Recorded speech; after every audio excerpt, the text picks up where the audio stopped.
Hello, and welcome to the new weekly episodes of CreationsPaths. We've been going through a lot lately. I think everybody has, not just us. The world seems to be on fire, sometimes literally with the heat wave. We just heat wave after heat wave after heat wave. And the storms that have been hitting places, volcanoes are erupting, earthquakes, tsunamis and tsunami warnings. In the midst of it all, we have our regular daily lives, people losing jobs, losing loved ones, getting sick. I know for me, times have been tough, not just with everything going on in the United States right now, but I recently suffered an illness that left me bedridden for 2 weeks, barely able to stay awake for any extended period of time. And I'm still recovering from it. And through it all, I realized my Christopagan faith helped to keep me strong. And I thought, with everything going on, now would be a good time to talk about how our faith can really sustain us in these dark hours, and not just in a floofy sort of way. So let's talk about how faith can help us through the darkness as we walk together down Creation's Path.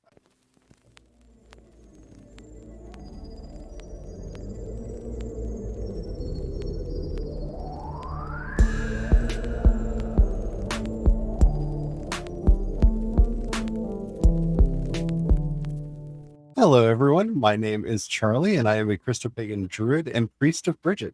Hello, everyone. My name is Brian. I'm a Christopagan druid and sous chef to the Dogda. Today, we're going to be talking about how our Christopagan faith, or just faith in general, can help us get through the struggles that we have in life and help us really to figure out what is most important and how to actually get to the other side.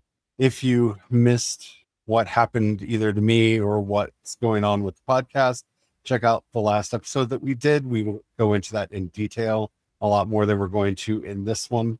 But yeah, we're going to be doing weekly episodes of this podcast now. But the good news is, once we get everything up and running and my health is a little bit stronger, you'll be getting more podcasts from us on more specific topics that will hopefully help you all out in ways that the old 5-day-a-week schedule just wasn't. But before we get into all that, if you haven't already, don't forget to like, subscribe, follow, whatever the terminology happens to be on whatever the app is you're listening to us on. We do one original Christopagan episode every week, and you don't want to miss anything. We have a lot of really cool stuff planned for this season. Let's just get into it now, shall we? When I got sick, it was a sudden thing. I was fine. I had a friend over at the house, and I'm not going to get into like the morbid detail, but I just suddenly fell severely ill, and it lasted for a long time. It was a struggle. It was, I'd say, a very terrifying and kind of traumatizing period for me, including one time during it when I actually fell. And luckily, I wasn't alone in the house, because if I was, I would have hit my head on the corner of a stool. And Lord only knows what would have happened if that would have happened. But it was the most vulnerable I've felt in a long time. And I think that's really what a lot of us are going through right now, is this feeling of vulnerability that we have not chosen. And I started thinking about that a lot, that a lot of what we are most uncomfortable about in these extremely uncertain times is that sense of, I didn't choose this vulnerability that is forced upon us, leaving us to feel naked and exposed, like a nerve that everything impacts and twinges and just feels raw. And I know some of us are feeling this about what's going on with the government, what's going on with ICE and the detentions, what's going on in Gaza. And some of us are feeling this with our own health or other events that are happening in our family. And it's very uncomfortable to feel that exposed to the universe. And Brian and I have talked about this, because I think one of the things that we've been trying to do to get through this is talking about how my illness made him feel. Because one, it's good for us to get away from that narcissistic, solipsistic view of my illness only affects me, and see how that affects other people in our lives. And I think everything that I went through recently really affected you a lot. Yeah, because it can be trying and stressful for others in the lives around the person that's going through that. Part of that is it's a thing that kind of happens to them, and that leaves a sense of helplessness, is because, you want to do things to help, but it's like figuring out what you can do, what you can't do, what's actually helping and what's going to be hurtful. And that gets coupled with this fact that since you're not the one that's sick, you also then have these feelings of guilt whenever you have some of that your own raw nerve getting tinged, and frustrations that come out, because then you feel guilty because it's like, well, you're not the one that's actually sick. How dare you have these feelings in the first place? And that can compound things and add extra challenges to the mix. And it just plays back and forth between all of the people in the situation, because then, the person who's sick starts having guilt that they're being a burden on other people, and the person who's taking care of them feels guilt because they are making the other person feel like a burden when that's not what they're intending to do, and dot dot dot. Like it builds on itself and it expands on itself. And I feel like that process gets writ large when it's something you really, really care about. If you're constantly talking about the erosions to free speech, or the militarization of our government, the authoritarian takeovers of the government, or all of the atrocities that are happening in Gaza, or all of the things that we are doing or undoing that were dedicated to fixing climate change and what have you, you start feeling like a burden, like you're just putting burdens on other people, and we get into these spirals. And one of the things that I know I experienced in the heart of my illness was I never felt alone. That's not just because both Brian and a friend of ours tried to make sure that there was always somebody in the house with me, no matter what was going on, which was very helpful and necessary, because I couldn't walk unassisted. I couldn't get up unassisted. I do anything unassisted for probably 2-3 weeks. I didn't feel alone inside. And I think this is where I learned a lot about my faith. And this is where your personal meta narrative about the nature of the world can write over the experiences I'm going to be talking about in whatever way you want. Either I had a brilliant and beautiful psychological experience, or I had a very beautiful and brilliant mystical experience or spiritual experience, or what have you. But every night when I go to sleep, I call the 4 archangels, and I call the spirits of the earth, the sea, and the sky, and I call the Shekinah to watch over us. I do this every night. And when I was sick, I didn't have the energy to move, and I definitely didn't have the energy to pray. And I've actually blogged about this because this happened to me before when I got sick. Whether I had a dream, or whether I imagined it, or whether or not actual things happened, I have distinct memories of each of the archangels coming to stand at their posts around me, the loving presence of the Shekinah above me. And I have the experience of them calling on the spirits of earth, sea, and sky on my behalf. I remember my ancestors, one of my grandparents, one of my great grandparents were there again, either in reality or in my dreams or in my imagination. And they were praying for me, and they were there to help me and encourage me. I even dreamed about one of my old cats that died quite a long time ago. I mean, Ray died in 2005? I want to say Yeah. it's been 2005, 2006, one of those two. It was somewhere. It was quite some time ago. It was quite some time ago. But I even very viscerally experienced him checking on me and sleeping on my chest and taking care of me. Now, whether this was all illness-induced hallucinations, imaginations, dreams, this is where you're going to hear me say the thing that I say a lot, doesn't matter to me. Because one, I don't take these things too seriously. Like, I'm not one of those people that's like, I'm so special, the archangels took care of me while I was sick. And if you're that kind of a person, you really need to do some humility work, because archangels are energies, not spirits. But anyway, but my faith was there with me through the entire experience. I remember being cared for, not just by Brian and a family friend, but by my ancestors, by the guides and guardians that took care of me. I remember it saying that I was in the forge now and I would come out stronger, which remarkably I did. When I finally got my equilibrium back and the strength back in my legs, I noticed I could actually stand for longer than I could before, which was an interesting experience. But again, not taking any of this too literally or too seriously, my faith was there with me through the whole thing. And as I got more energy, my instincts were to pray, to call on Jesus and Mary and God and Danu and Brigid. And even when I couldn't speak out loud, I could pray. And it gave me strength. It gave me hope. It helped me feel like there is a path through what I was going through. And I think that's what a lot of people miss in our modern society about faith, because they make it about belief or about ethics. And there's a certain amount of belief and a certain amount of ethics.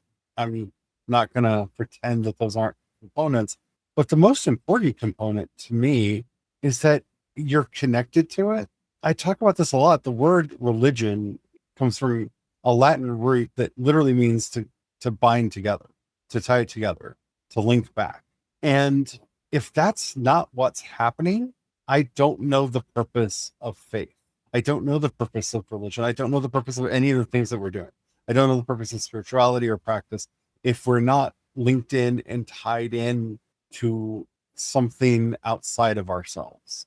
And I think that we need to both recognize that and honor that experience more in the way that we're coping with the world as it is. I think that's something that, I agree. It is missed a lot or misunderstood a lot, especially nowadays, for those that, like to ask the question and challenge why, what's the point in doing this? This is the point. This right here is the answer to why. Unfortunately, most don't realize or get to have that understanding until they go through a deeply personal crisis moment. And even then, that's only if they're fortunate enough to not only survive the crisis moment, but get to the other side and be able to look back and go, oh, that's what it was all for. Because you have to have it all built up beforehand. Because if you go in the crisis moment without the faith built up and practice built up, when you get to the other side, you may understand why you might need to go find it, but you're not really going to understand it. And so when a lot of the religious leaders in various organizations, when you ask them, they're not able to articulate this answer. Unfortunately, they aren't able to go, it is to connect you, to deeply connect you into both practices to help you through crises, but also to connect you to the deep faith to have the strength to get through those crises. And it's the combination of the tools, the practices, the understanding, the patience of what's going on. And in addition to all that, to have that knowledge of what to watch out for. What are the danger signs? We've talked many times over the last year alone of how, like when we went through our Jedi series, especially, then we were talking about, fear and anger being these quick and easy tools. When you go through a moment like this and you're in the middle of it and you're experiencing things, anger is one of the easiest ones for us to turn to because it's quick, it's easy, and it feels great in the moment. Having this deep connection, practice of faith and all that, you're then better equipped to see when you're being tempted into anger and to know that though it may feel great in the moment and it may be quick and easy and feel all powerful, it is only destructive and it's not going to be good.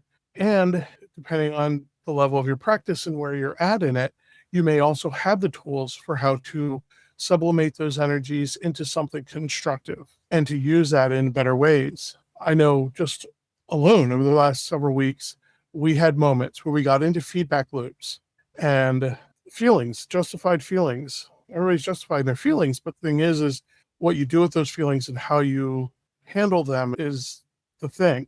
It's the real test. And we were able to see when we were starting down the dark path to the dark side, giving into anger, for instance, and we were able to shortcut that, to stop that and disrupt those energies from building into something destructive. That is something that having that deeper connection in that the Christopagan faith helps us with and helped us with in those moments and those times. And that's part of that. That's the why. Why do all of that? Because then when As some like to say, when life takes a dump on you, you're ready to clean it up and move on. It sounds so flippant out of the moment, but in the moment, yeah, that's the thing. And also why I practice the magic, because the whole thing is you're hedging your bet. No, you can't just walk over. It's not like flipping a light switch where it's the lights are on or the lights are off. It's not that kind of guaranteed result, but you are edging the statistics in your favor some degree. I love how Ivy Corvus always talks about that, like you're hedging your bets. Like You're hedging your you're bets. hedging that. And I know I've always had that experience with magic in my own experience, but this is where finding something to root in. And what you root in may be different from what I root in. And this is one of the reasons why we're going to be doing a series on Julian of Norwich in the not too distant future. But when I started getting my voice back, every time I was feeling hopeless, I would just start chanting, and all shall be peace, and all shall be peace, and all shall be peace. And I knew the context of that. I know where that is in the book. I know why it was said. I know why Jesus said it in the book. And it was about why is there evil in the world? The answer is, suffice it for now, for there to be sin, but all shall be peace. And every time I was having that, like, why am I so sick? Why am I going through this? Why, those why questions that you get when you're going through anything unpleasant. My brain just kept returning to that, but all shall be peace, and all shall be peace, and all shall be peace. Because I know from my own experience, like, there is another side. One way or another, there is another side. And I'm not saying that as this is the mantra that you need to chant when you're going through something unpleasant, or that this is the miracle mantra that's going to help us get through the dark times that we're currently experiencing. But for me and the path that I walk and those things that I am deeply rooted in, it's a pretty good creed, because it's something that I've seen over and over again in my own life. I've seen it repeated of, this is the worst thing ever. It's never going to get better, blah, blah, blah, blah, blah. And then you get to the other side and whoop, there it is. Wow, peace. We got to the other side. And I'm old enough now that I've lived through that cycle enough times to know that it might get really rough before you get through, but all shall be peace. And so that phrase means so much to me, and it may or may not to you. This is why we're always talking about finding your own way, finding your own path, because what, again, we get wrong when it comes to spirituality or witchcraft or any of the practices that we do is we think that if it works for one person, it should work for everybody, or if it works for that person, it should work for me. And one of the great freedoms that paganism offers is this understanding of, no, this is your relationship with those around you. It's your relationship with the land, sea, and the sky. It's your relationship with the guides, guardians, and gods. It's your relationship. It's not mine to push on you. It's not mine to dictate to you. It's not anyone's to tell you what it could or should be. We can try to help. We can try to offer the wisdom that we've learned along the way, but you have to find out what is the right way for you. And you find that through those things that bring fulfillment and peace, those things that enlarge you, that make you bigger, that give you depth. I really wanted to use the Simpson word and say those things that embiggen. Because I actually really like that word, embiggen, because those are the things that are the path that we should be walking. If they're making you stronger, if they're building you up, to use the word we used all the time when I was in the evangelical church, those things that edify, means to build up. Yeah, those are the things that you should be doing, and you need to watch what's being built, because if it's just building walls around you, that's not building you up. That's cocooning you. That's locking you away. You're making your own jail. You're making your own prison, and that's not it. It's going to actually build you up.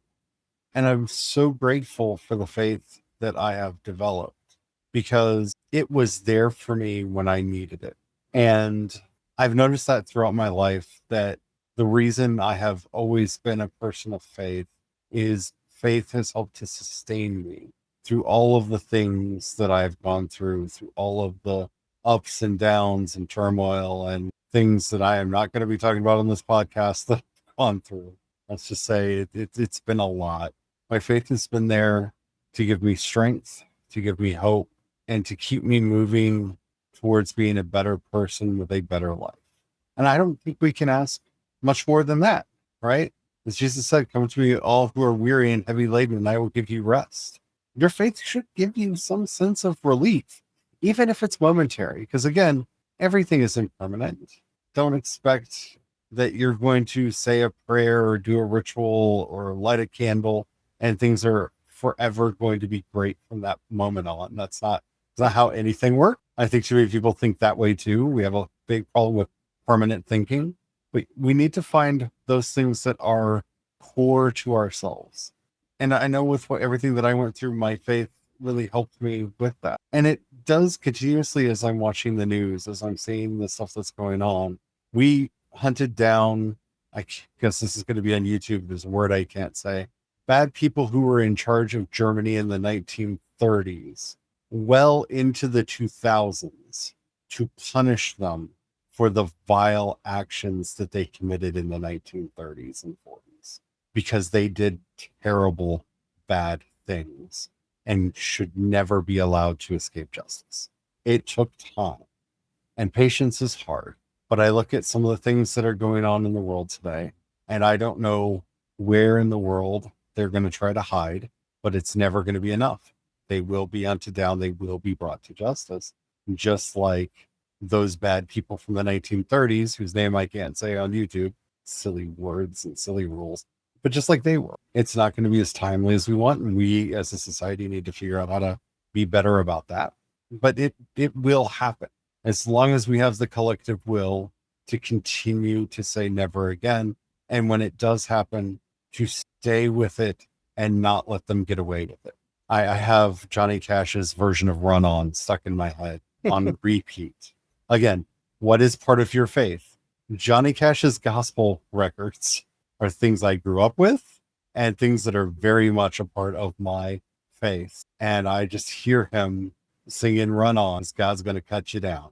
On a little side note with the justice, and then following in line with that, something I think quite a few people do forget about. I've learned through conversations with individuals about this, that just because somebody, I don't know, escaped to the immediate justice, right? Say they're on the run.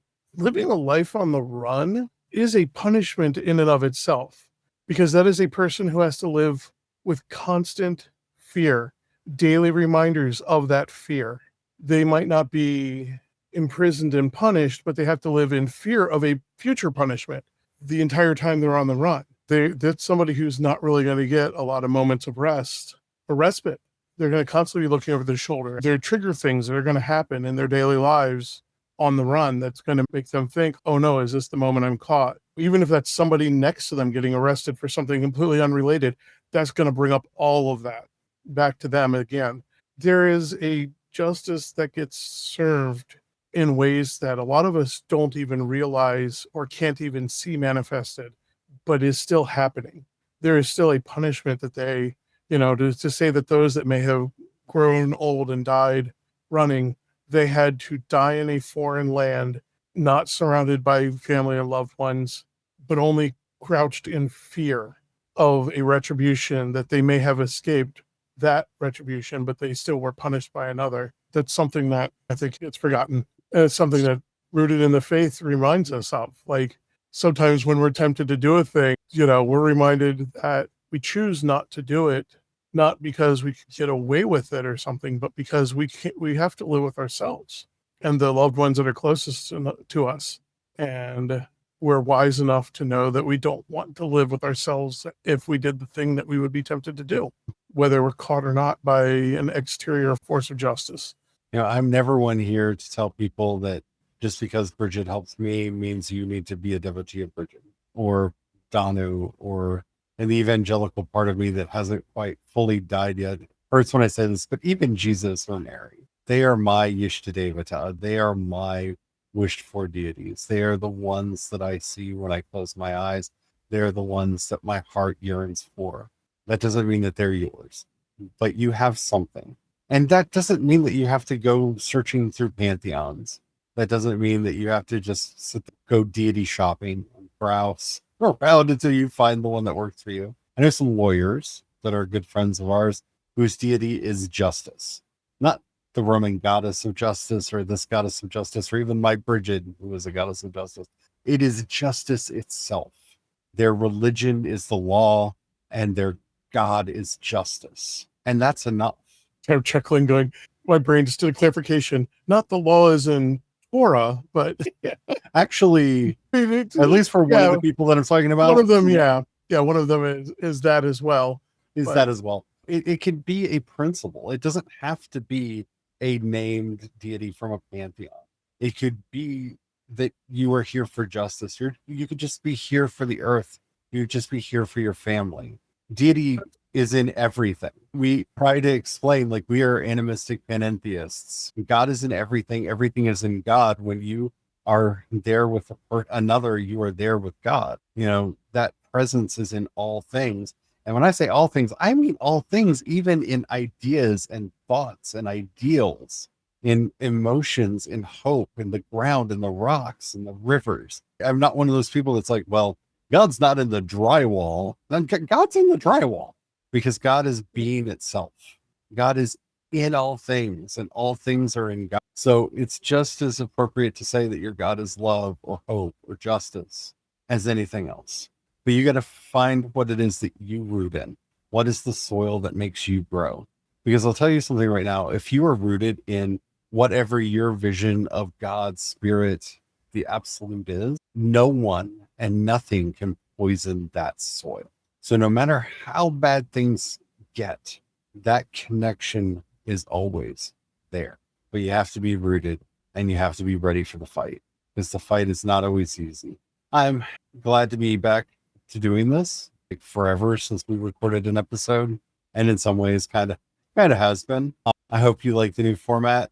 I hope that we are bringing more to you. As always, you can let us know what you think and what you want from us.